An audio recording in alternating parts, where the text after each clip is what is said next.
কোন কোন সম্পদে জাকাত দিতে হবে এবং কত শতাংশ করে জাকাত দিতে হবে, খুবই গুরুত্বপূর্ণ এবং মৌলিক একটা প্রশ্ন।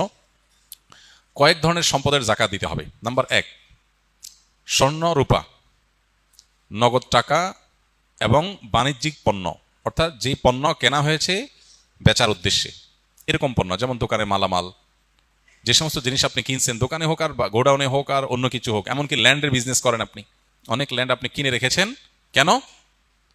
আপনার উদ্দেশ্য হলো এটা আপনি বিক্রি করবেন, অর্থাৎ এটা আপনার বাণিজ্যিক পণ্যের অন্তর্ভুক্ত। এরকম যদি হয় তাহলে সেক্ষেত্রে এই সকল পণ্যের জাকাত দিতে হয়।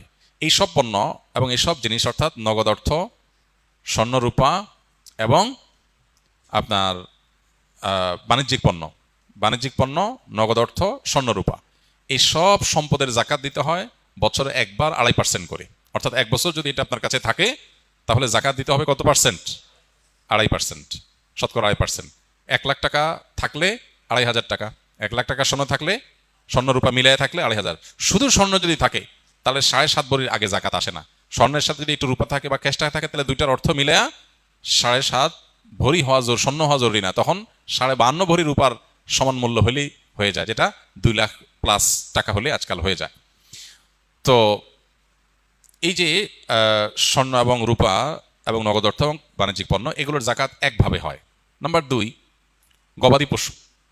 গবাদি পশুর জাকাত সেটা দেওয়া লাগে যদি গবাদি পশু আপনার চড়ে পুড়ে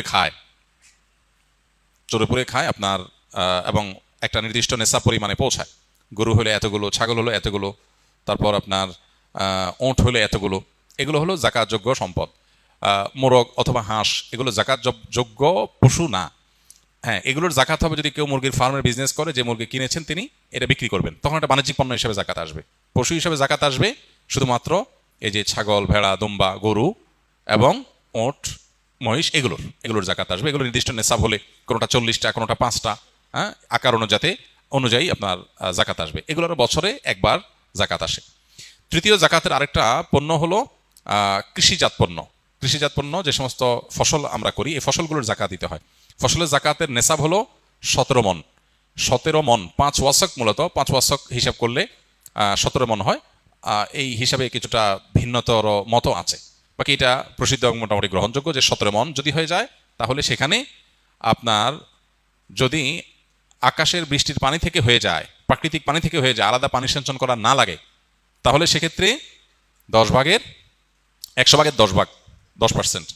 আর যদি এটা পানি সেচন করে চাষাবাদ করতে হয় তাহলে সেক্ষেত্রে 100 ভাগের 5 ভাগ।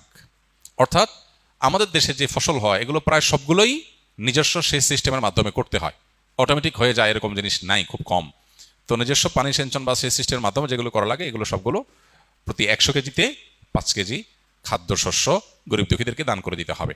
এটার সাথে বছরের সম্পর্ক নাই, এটা হলো যতবার ফসল উঠবে ততবার জাকাত আসবে। এ হলো মোটামুটি জাকাতের ব্যাপার, যে সমস্ত সম্পদের জাকাত হয় এবং যত পার্সেন্ট করে জাকাত হয়। ভিডিওটা ভালো লাগলে ভিডিওতে একটি লাইক দিবেন, আর প্রতিদিন এরকম ইসলামিক ভিডিও পেতে আমার চ্যানেলটি সাবস্ক্রাইব করতে ভুলবেন না। দেখা হবে পরবর্তী ভিডিওতে, সে পর্যন্ত সবাই ভালো থাকবেন। আসসালামু আলাইকুম।